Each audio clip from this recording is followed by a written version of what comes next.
Yes, hello guys. It's me again, Maria, and it's reading time. So today I don't have we're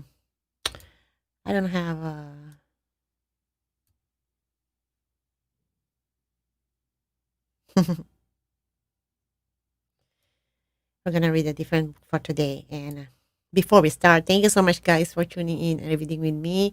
And if you watch this on a replay, um just leave a comment. What do you think about it? And let me know what book are you reading. So today I'm gonna read a book. Um The title of the book is Visiting Heaven by Rebekah Wagner. Rebecca Wagner. So thank you so much, Rebecca, for sharing your book and giving me opportunity and giving me your permission to read all the book as it is. It's a chapter. So since I don't have a book itself, I'm gonna use my iPad to to scroll out the pages of the chapters. So today I'm gonna read the chapter one of the book.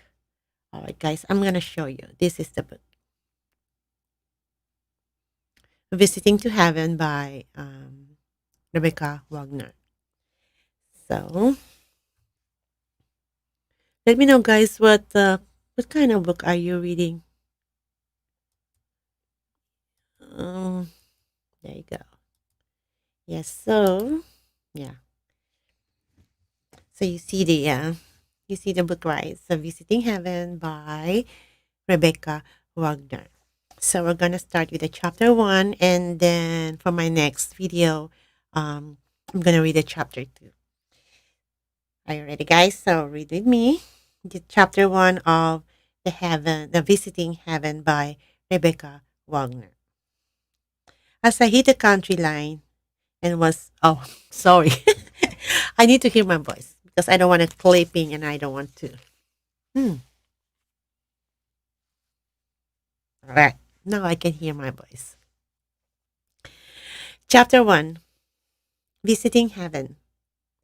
As I hit the country line and was less than a mile away from my mom's, I felt an excruciating pain in my chest and I knew she was gone.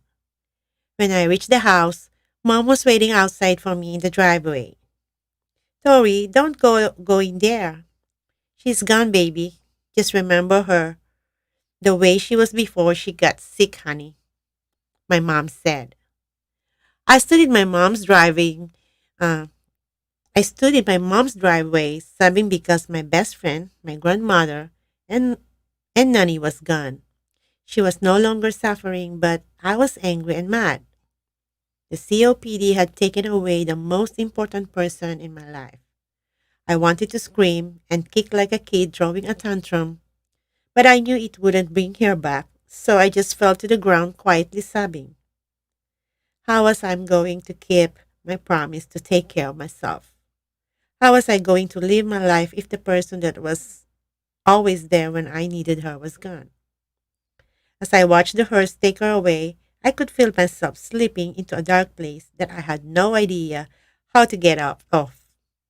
If only I had gotten a chance to say goodbye, but I didn't. Instead, I got here too late. And now she was gone forever, and there was nothing I could do about it. The next couple of days were some of the hardest days that I had ever had to deal with. People came to pay their respects, and honestly, it made me sick because hardly any of them came around when she was alive. We should have been a time that brought everyone together, made me want to distance myself from everyone and everything. 3 weeks later, it had been 3 weeks since my nanny passed away, and I hadn't offered to change clothes, go to work, shower, nothing.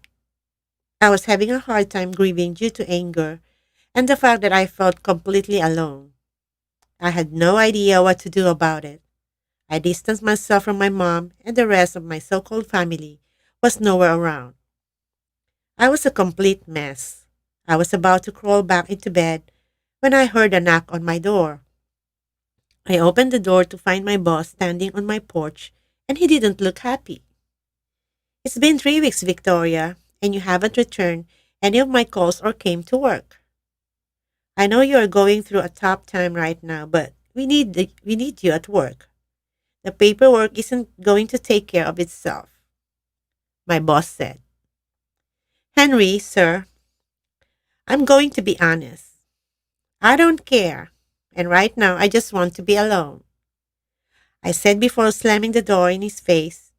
A few minutes later, I received a text saying that I was fired and to come clean out my office immediately. I didn't even let it faze me. Instead, I threw my phone on the couch and opened another carton of ice cream. A few hours later, I got the urge that someone was watching me. I shrugged it off and realized that I smelled something that stank. After realizing the stink was myself, I decided that maybe it was time to get a shower.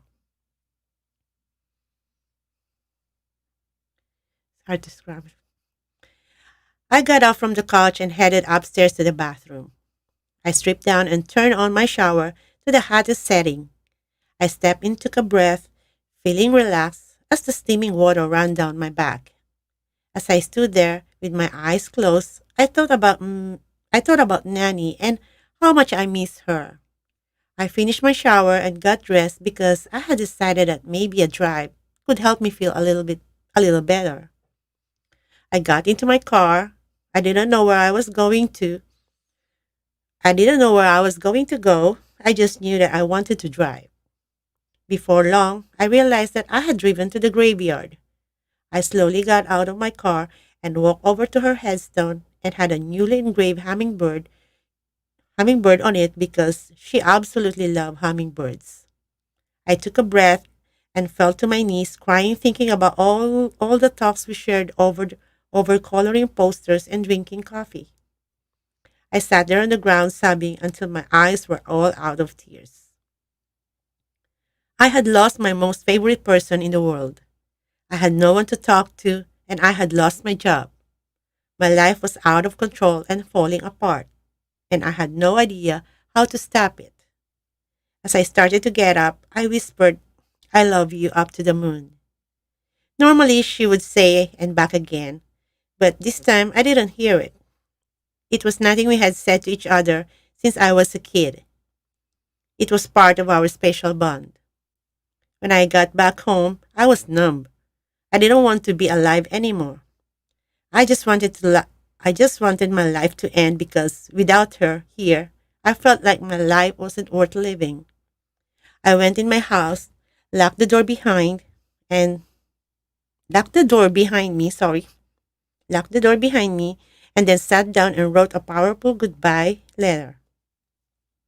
I sealed it in an envelope and stuck it on the table where I knew it would be found. I grabbed a kitchen knife and went to the bathroom, slamming the door shut. I grabbed the Bible and sat down on the bed with the knife in one hand and the Bible in the other. I took a breath while holding the knife to my throat, and I whispered the words, "I'm sorry, Nanny, forgive me." As I started to push the knife to my throat, a light coming from my closet caught my attention. I lowered the knife and hopped off the bed, slowly moving to my closet. I pulled the door open to find nothing. It was organized like always, except for the light.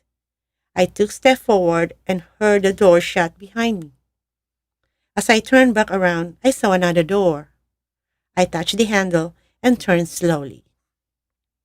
End of chapter 1.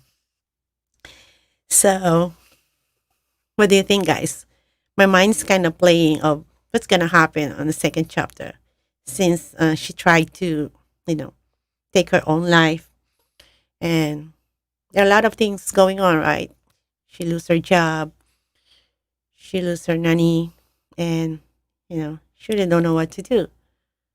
And after that, for the last minute, and she's thinking about taking her life. But something's happened, something's going on. So I'm excited I'm excited to see what's going on, what's gonna happen on the next chapter. And let me know, guys, what you're thinking about. I know there are a lot of things that are playing inside our mind that maybe she didn't do it, maybe she that didn't happen, or maybe she stopped. I don't know. let's see. So stay tuned, guys, and looking forward to my next channel, to my next video about this for the second chapter, for the chapter 2. So let's see what's gonna happen. And thank you so much, guys, for tuning in. Thank you so much for reading with me. And if you like my story, if you like the book that I've read, please leave a comment, share, and like, and give some love. Thank you so much, and bye for now. Bye.